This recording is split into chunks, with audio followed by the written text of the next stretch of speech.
नहीं, आप भी तो नहीं हुए फेसबुक डेटा लीक के शिकार। इस तरीके से लगाए पता।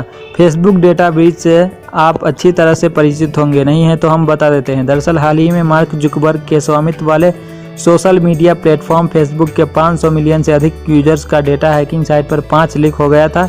इसमें भारत सहित 106 देश के यूजर्स शामिल थे। मिली जानकारी भारतीय यूजर्स शामिल हैं जिनकी डिटेल्स लीक हुई है।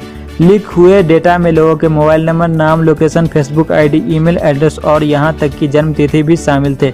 ये बात फेसबुक यूजर्स को हैरान और परेशान करने वाली है।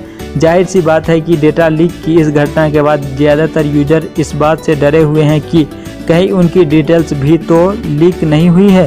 कोई बड़ी बात नहीं है कि आप भी इस डेटा ब्रीच का हिस्सा बन चुके हो। आप इस बात का बड़ी आसानी से पता लगा सकते हैं। जानिए इसका तरीका क्या है।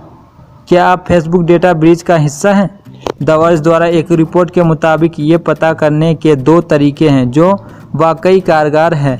पहले तरीके में आपकी ईमेल आईडी चाहिए होगी जो फेसबुक से कनेक्टेड है। वहीं दूसरे मेथड में आपके फ़ोन नंबर की ज़रूरत होगी। पहले तरीके में आपको वेबसाइट पर जाना होगा। यहाँ आपको अपनी ईमेल आईडी डालनी होगी। अगर आप इस डेटा ब्रीच का शिकार हुए हैं तो यहाँ पर आपकी कौन कौन से जानकारी लीक हुई इसकी डिटेल्स मिल जाएगी और अगर आप इस ब्रीच से बच गए तो इसका रिजल्ट भी शो हो जाएगा।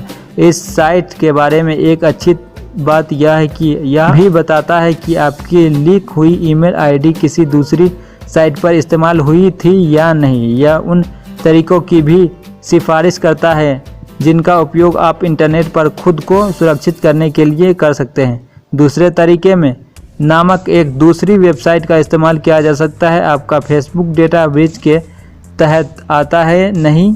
इसके बारे में जानने के लिए आपको साइट पर जाकर अपना फ़ोन नंबर इंटर करना होगा। वेबसाइट विशेष रूप से हालिया फेसबुक डेटा उल्लंघन के बारे में बात करती है और लोगों को यह देखने देती है कि क्या वे भी इसमें शामिल थे। स्ट्रॉन्ग पासवर्ड का इस्तेमाल है ज़रूरी।